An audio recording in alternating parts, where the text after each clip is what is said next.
నమస్తే, welcome to diet menu.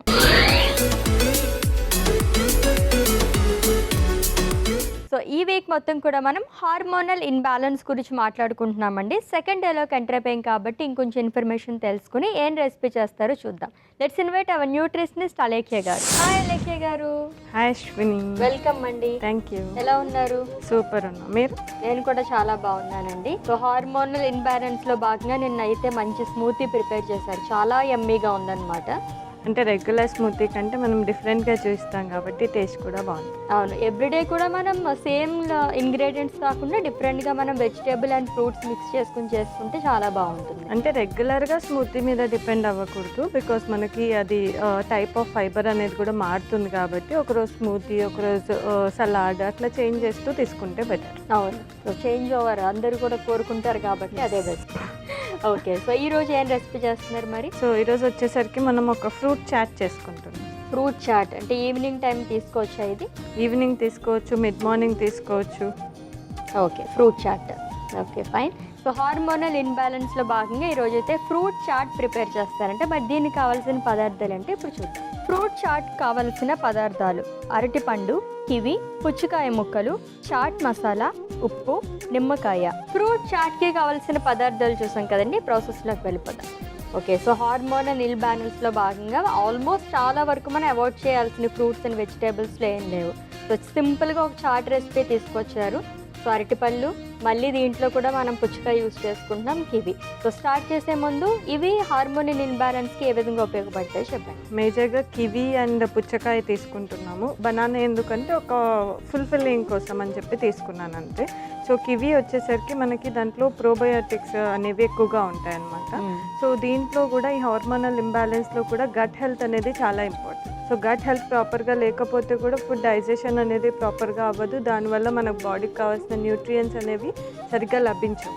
So that అప్పుడు కూడా మనకు హార్మోనల్ ఇంబ్యాలెన్స్ అయ్యే ఛాన్సెస్ ఉంటాయి. Okay, and water melon, magnesium and potassium ఈ కాంపౌండ్స్ అనేవి ఎక్కువగా ఉంటాయి కాబట్టి బ్యాలెన్సింగ్ కోసం, లైక్ డీహైడ్రేషన్ అయినప్పుడు కానీ మన బాడీలో ఫ్లూయిడ్స్ అవి వెళ్ళిపోయినప్పుడు మనకు ఆ రిటెన్షన్ అనేది కావాలి కాబట్టి తీసుకుంటున్నాం. ఓకే, సో కివీలో కూడా ప్రోబయోటిక్స్ ఉంటాయి. సో కర్డ్ తినే వాళ్ళు కూడా ఇది తీసుకోవచ్చు అయితే రిప్లేస్మెంట్. అంటే కర్డ్లో ఉన్నంత ఎక్స్టెంట్ అయితే ఉండవు, బట్ మినిమల్గా ప్రీబయోటిక్స్ అనేవి ఉంటాయి.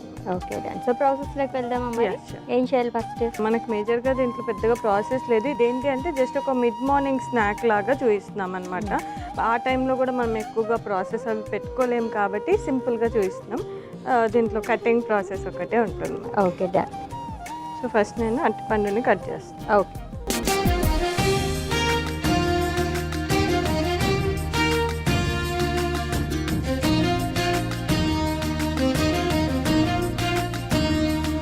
అశ్విని ఇలాగే కివీని కూడా కట్ చేసుకోండి. ఓకే, సో కివీ కట్ చేసుకునే ముందు ఒక క్వశ్చన్ అడుగుతాను. సో హార్మోనల్ ఇన్బ్యాలెన్స్ వల్ల చాలా సమస్యలు వస్తూ ఉంటాయి. దాంట్లో భాగంగా మనకి హెడేక్ కూడా ఎక్కువగా చూస్తూ ఉంటామా? అంటే హార్మోనల్ ఇంబ్యాలెన్స్ ఒక్కొక్కసారి స్ట్రెస్ వల్ల కూడా అవుతుంది. సో స్ట్రెస్ ఎక్కువైనప్పుడు కూడా మన బాడీలో హార్మోనల్ చేంజెస్ వస్తుంది. సో ఆ స్ట్రెస్ వల్ల మనకి సిమ్టమ్ బయటికి కనిపించేది హెడేక్ ఉంటుంది. అండ్ మూడ్ స్వింగ్స్ అలాంటివి?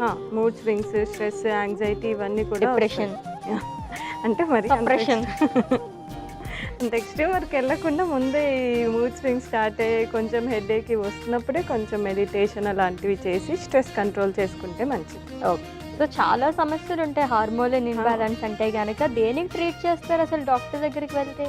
అంటే ఇది హార్మోనల్ ఇంబ్యాలెన్స్ అంటే ఏంటంటే అశ్విని, మన బాడీలో ఎండోక్రైన్ గ్లాండ్ అని ఒక గ్లాండ్ ఉంటుంది. అది దాని ఫంక్షన్ ఏంటి అంటే బాడీలో డిఫరెంట్ పార్ట్స్కి కావాల్సిన హార్మోన్స్ని ప్రొడ్యూస్ చేయడం. ఫర్ ఎగ్జాంపుల్ లైక్ మనం తిన్న ఫుడ్ అనేది ప్రాపర్గా ఎనర్జీలా కన్వర్ట్ అవ్వాలంటే అది ఇన్సులిన్ ప్రొడ్యూస్ చేయాలి.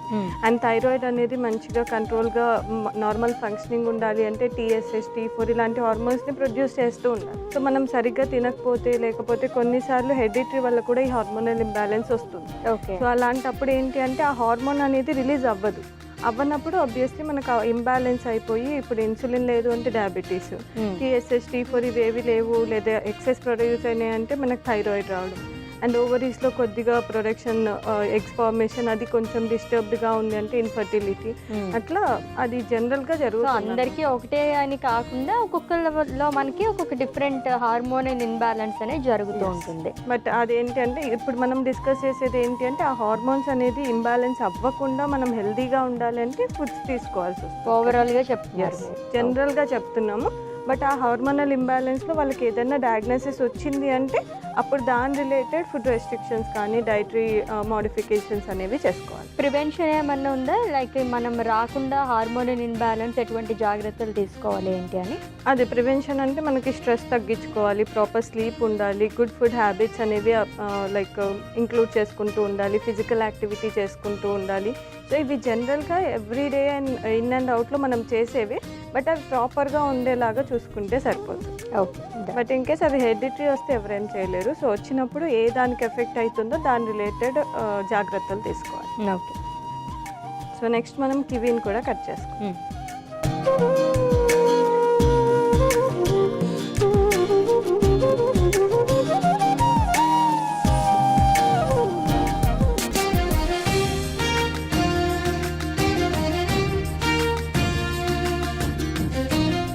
సో ఎల్కే గారు, ఎలాగో మనం జాగ్రత్తలు తీసుకోవాలి ముందే అని చెప్పేసి అనుకున్నాం కదా. సో హార్మోనల్ ఇన్బ్యాలెన్స్ వచ్చిన వాళ్ళు కానీ, లైక్ ఏదైనా ప్రాబ్లం ఫేస్ చేస్తున్న వాళ్ళు కానీ, లేదా కొంచెం కంట్రోల్ చేసుకోవాలనుకున్న వాళ్ళు కానీ, మీట్ కానీ లైక్ రెడ్ మీట్ కానీ అండ్ అలాగే డైరీ ప్రోడక్ట్స్ ఏమైనా అవాయిడ్ చేయాలా? అంటే డైరీ అయితే మేము అవాయిడ్ చేయమనే చెప్తాం యాక్చువల్లీ. బికాజ్ ఎందుకంటే ఇప్పుడు మనం ఏదైతే మనకు బయట దొరికే మిల్క్ కానీ మీట్లో కానీ హార్మోనల్ ఇంజెక్షన్స్ అనేవి ఇస్తున్నారనమాట ఎక్కువగా. లైక్ బఫెలోస్కి కానీ మిల్క్ ప్రొడక్షన్ ఎక్కువ అవ్వాలి అని, అండ్ అనిమల్స్కి కూడా కొంచెం ఫ్లెష్ రావాలి, మజిల్ రావాలి అని చెప్పేసి ఇస్తున్నారు. సో అలాంటివి తీసుకోవడం వల్ల కూడా మనకి హార్మోనల్ ఇంబ్యాలెన్స్ అనేది అయ్యే ఛాన్సెస్ ఉంటుంది. కాబట్టి ఆల్రెడీ డయాగ్నోస్ అయినా లేకపోతే కొంచెం జాగ్రత్తలు తీసుకునే వాళ్ళకైతే అవాయిడ్ చేయమని చెప్తాం. దాన్ని ఆల్టర్నేట్ అంటే ప్రోటీన్ కోసం వేరేది ఏదైనా సబ్స్టిట్యూట్ ఇంక్లూడ్ చేయమని చెప్తాము. And at the same time milk కోసం మనకు కాల్షియం రిచ్ ఫుడ్స్ వెజిటేరియన్ కానీ నాన్ వెజిటేరియన్ కానీ ఏవైతే సూటబుల్ అవి అడ్వైస్ చేస్తాం. ఓకే. సో ఇంకో కివీని కూడా ఇలాగే చిన్నగా కట్ చేస్తాం. త్రూ మెడిసిన్స్తో ఏమన్నా క్యూర్ చేసుకోవచ్చా? కంప్లీట్ క్యూర్ అనేది ఉందా హార్మోనల్ ఇన్బ్యాలెన్స్కి? అంటే వాళ్ళ పర్టికులర్ దాన్ని బట్టి ఉంటుంది అసలు. లైక్ ఇన్ కేస్ ఇన్సులిన్ అనేది ప్రొడక్షన్ తక్కువగా ఉంటే మనం ఇన్సులిన్కి ఇంజెక్షన్స్ అనేవి ఇస్తాము. అట్ ద సేమ్ టైం థైరాయిడ్కి కూడా పిల్స్ ఇస్తాము. అట్లా వాళ్ళ రిలేటెడ్ మెడికేషన్స్ అనేవి ఉంటాయి. ఫుడ్సే కాకుండా ఇంకా పిల్స్ కూడా ఇస్తారా? అంటే అది డయాగ్నోసిస్ అయ్యాక ఇస్తారు. మనం ఇన్ కేస్ ముందే జాగ్రత్తగా ఉండాలి అనుకుంటే ఓన్లీ డైటే మనం ఫాలో అయితే సరిపోతుంది. Okay. In case already imbalance అయ్యింది అంటే దాన్ని ఎలాగా బ్యాలెన్స్ చేయాలని చెప్పేసి దాని రిలేటెడ్ మెడికేషన్ సప్లిమెంట్స్ అనేవి ఇస్తారు. ఓకే.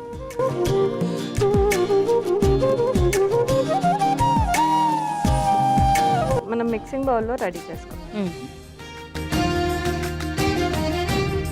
సో ఫస్ట్ దీంట్లోకి మనం ఆల్రెడీ కట్ చేసి పెట్టుకున్న అరటిపండు అండ్ కివీని యాడ్ చేస్తాం. ఓకే.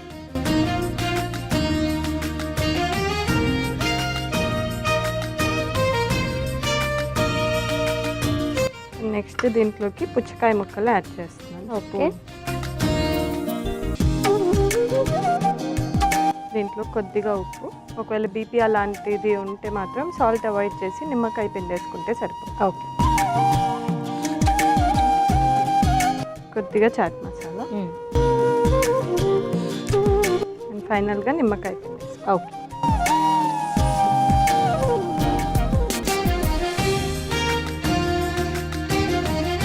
సో దీన్ని ఒకసారి మిక్స్ చేసి సర్వింగ్ బౌల్లో తీసేస్తాం. ఓకే.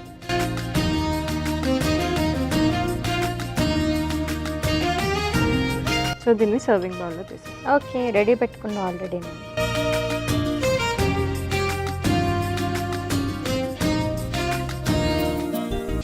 అశ్విని, మన ఫ్రూట్ చాట్ రెడీ అయిపోయింది. టేస్ట్. ఓకే. సో హార్మోనల్ ఇన్బ్యాలెన్స్లో భాగంగా ఫ్రూట్ చాట్ ప్రిపేర్ చేసేసుకున్నామండి. చూడ్డానికే చాలా యమ్మీగా కనిపిస్తుంది. టేస్ట్ చేసే ముందు దీనికి కావాల్సిన పదార్థాలు, తయారీ విధానం ఒకసారి చూద్దాం. ఫ్రూట్ చాట్ కావలసిన పదార్థాలు: అరటిపండు, కివి, పుచ్చకాయ ముక్కలు, చాట్ మసాలా, ఉప్పు, నిమ్మకాయ.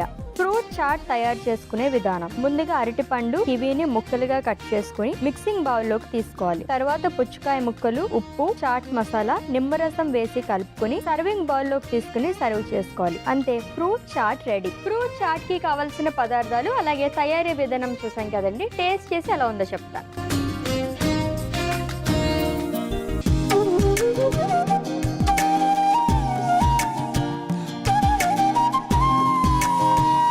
జనరల్గా ఫ్రూట్స్ మనం ఇలా కట్ చేసుకొని తింటూ ఉంటాము. బట్ ఏంటంటే దీంట్లో మనం చాట్ మసాలా కూడా యాడ్ చేసుకున్నాం కాబట్టి చాలా యమ్మీగా ఉందన్నమాట. డిఫరెంట్ టేస్ట్ అంటే మిడ్ మార్నింగ్ కానీ అండ్ ఈవినింగ్ స్నాక్ కానీ ఆ క్రేవింగ్స్ వస్తుంటాయి కదా మనకి. బయట స్నాక్స్ తీసుకోకుండా ఇలా తీసుకుంటే కనుక హెల్తీగా చాలా బాగుంటుంది. యమ్మీగా ఉందండి. చాలా సింపుల్గా కూడా చేసుకోవచ్చు. అప్పుడప్పుడు ఇలాంటి ఫ్రూట్ బౌల్స్ ఇంక్లూడ్ చేసుకుంటే, అంటే మేజర్గా ఆ ఫ్రూట్స్ ఏవైతే ఇంక్లూడ్ చేసుకుంటామో అవి రెగ్యులర్ కాకుండా కివి ఇట్లా రేర్గా తీసుకునే వాటితో చేసుకుంటే ఇంకా మంచి results. Thank you so much. Thank you Ashwini. Hormonal ఇన్బ్యాలెన్స్లో భాగంగా ఈరోజైతే ఫ్రూట్ చాట్ ప్రిపేర్ చేసి తీసుకున్నాము. కొంచెం యూనిక్ అండ్ అలాగే చాలా టేస్టీగా ఉందన్నమాట రెసిపీ అయితే. మీరు కూడా తప్పకుండా ట్రై చేసేయండి. రేపటి డైట్ మెన్ ఎపిసోడ్లో మళ్ళీ మీట్ అవుదాం. Until then take care. This is Ashwini signing off. By.